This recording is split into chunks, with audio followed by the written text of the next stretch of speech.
Lately, I've been going through my collection and selling quite a bit of gear, and it got me thinking, if I had to start again, knowing what I know now, what would I actually choose?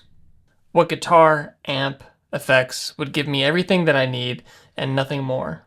My goal right now is to downsize because honestly, a lot of the gear that I have just isn't being used as regularly as it should be.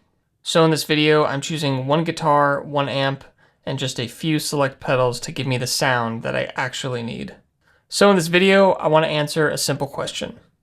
If I had to choose one guitar, one amp, and a handful of pedals, what would I choose to give me the sounds that I actually need? My name is Chris Ellis. Thank you so much for stopping by. Now let's get into the video. Trying different gear taught me a lot, so there's no regrets, and I think that process is actually very important in finding out what you like, and more importantly, what you don't like. It's not about what looks cool on social media, it's not about what I think I should have, but what genuinely gives me everything that I need and nothing more. Before we go any further, I just want to clarify that I don't regret the journey of buying, selling, experimenting with gear. It has taught me a lot. I think it's really important to experience different guitars, amplifiers, effects, so you can find out what you like, more importantly, what you don't like, and the most important, what inspires you to keep playing. So this video isn't about don't try gear. This is just where I've landed after years of buying and selling guitars, amps, and effects pedals. So let's start off with the guitar, and it's probably no surprise that it is my 1966 red ES335. It took me a long time to get the hang of 335s. I was primarily a Strat player growing up.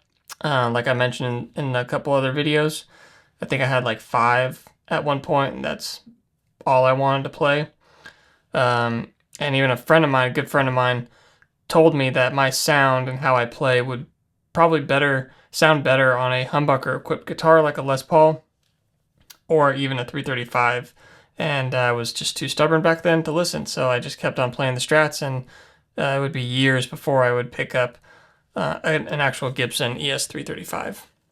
The first one I ever had was an Epiphone Cherry ES335 Dot. Looked very similar to this one, and now I am very thankful to own a real vintage 60s, mid to late 60s ES335.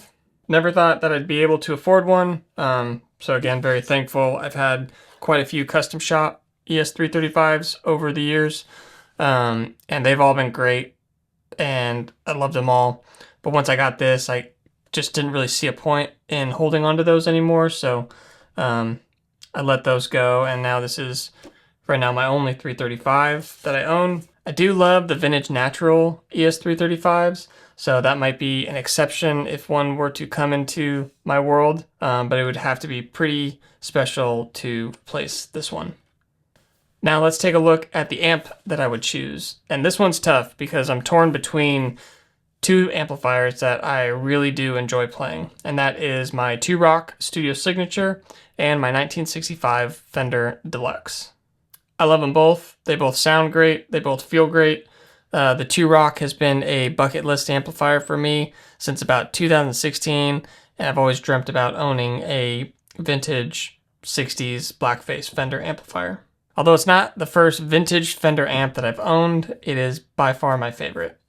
The first amp that I owned was a early 70s Super Reverb that I lugged around everywhere, and that is probably an exact correlation to my back problems. But I had a lot of work done to that amp, and it really taught me how finicky vintage Fender amps can be, so I'm aware that there's a little bit of, one day this amp is going to sound amazing, and then the next day you're getting weird noise from inside, or the tubes are going to blow, the cap's leaking. I get that. Thankfully, this 65 Deluxe has been nothing but kind to me, and knock on wood that it'll stay that way. I haven't had really too many issues with the amp overall, other than just some general maintenance when I first went and got it. But different than that Super Reverb, the Deluxe is much smaller, much easier to carry, lighter, and it sounds huge. I like this model particularly because of its headroom. It tends to stay cleaner at higher volumes, whereas the Deluxe Reverb tends to break up a lot easier because it has that reverb circuit and that extra gain stage in the preamp section. The 2-Rock is incredible, it sounds fantastic, and it's newer, so it's probably going to have less issues than a vintage Fender amplifier, but there's just something very simple about that Deluxe that I just am leaning more towards at the moment. Played this amp on almost every video that I posted, and it's a 1965, so it's very close to the year that my 335 is, and there's just something really special about a Gibson guitar being plugged into a Fender amplifier. And that's a sound that I just love on its own, so we're going to go with the Fender Deluxe. So the pedals won't be much, as I've noticed that I'm really not using them as much as I thought. A lot of things stay on, but I'm not clicking through a bunch of different overdrives all the time, boost on, off. So really all the effects that I do have, they tend to stay on once they're on. So the first thing that I like to start with is a tuner. Have to have a tuner. This is a Boss tuner that works fairly well. I also have a Peterson strobe tuner that's a little bit more accurate. But either way, both of these will always have a spot on my board because you have to stay in tune. So next up, let's talk about boost pedals. And I've been using boost pedals a lot more lately, and I favor them over an overdrive pedal. If I do use an overdrive pedal, it's going to be very light gain and almost acting as a clean boost anyway, so I tend to lean more towards clean boosts as of lately. One of my favorite ones, and one that I use all the time, is the Reverb Buddy G. I think this is a great boost pedal. Well worth it. You have your boost knob here, independent EQ of bass and treble, which is great. And you also have a gain knob here, so you can add in a little bit of dirt if you want. Another great mention for boost is the Vertex boost pedal. I particularly like this thing because it's just got one knob. Very simple to use, and I don't have to think too much before I use it. But this is very transparent, doesn't really color your sound that much, just takes your level, your sound, and just boosts it higher. So this is another one of my favorites that I'll use on a board. And while this is technically an overdrive pedal, it really doesn't give me that vibe, so I'm gonna include this anyway. But the Greer Lightspeed is a very clean drive pedal that I've always used it as a boost, and it really just takes your sound and again brings it up to the next level. Adds a little bit of dirt, but the boost pedals here can also do that if your amp is overdriven. So I also use this from time to time as a boost pedal. But we're only picking one, so it's going to have to be the Reverb Buddy G. This has been on the board since the day that I got it, and it hasn't left in about a year. So this is the boost pedal that I'm going to go with. Next up, I like a little bit of delay, and delay is something that I will leave on and I will not touch for the entirety of the set. I won't do tap tempos or anything else. I just want a little bit of slapback. And the delay pedal that I have and have been using for a long time is the Strymon El Capistan. Now this looks a little more complicated than the other pedals that I've brought on here, but it sounds really great for just the minimal slapback that I like. It's not as simple as the other ones. There's a lot more knobs, and if one of these knobs gets moved in your case, it could throw off your whole sound, but once you figure it out, it's actually a really nice pedal. I would like something simpler, but I just haven't found that yet, and I'm not chasing something that I don't need when this gives me the sound that works for me at the moment. So if you guys have any suggestions on simpler delays, let me know.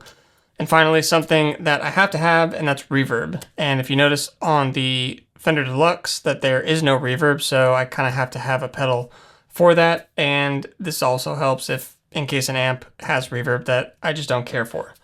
So I have two options when it comes to reverb. I've had this old Hermida Audio reverb pedal for a long time. Very simple. It's just one knob.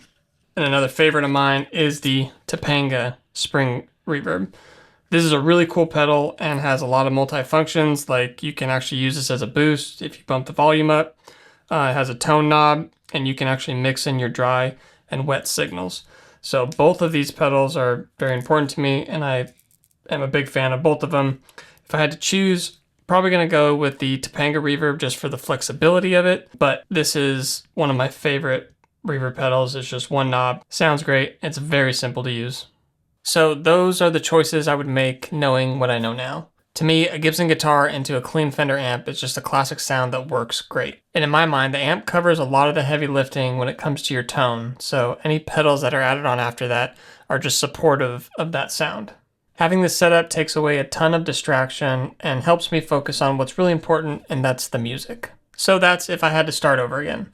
One guitar, one amp, a few pedals, everything I need, and nothing more. I'd love to hear from you. If you had to start over, what would your one guitar and one amp be? Let me know in the comments, and if you enjoyed this video, give it a like, subscribe if you haven't already, and I'll see you guys on the next one. Thanks.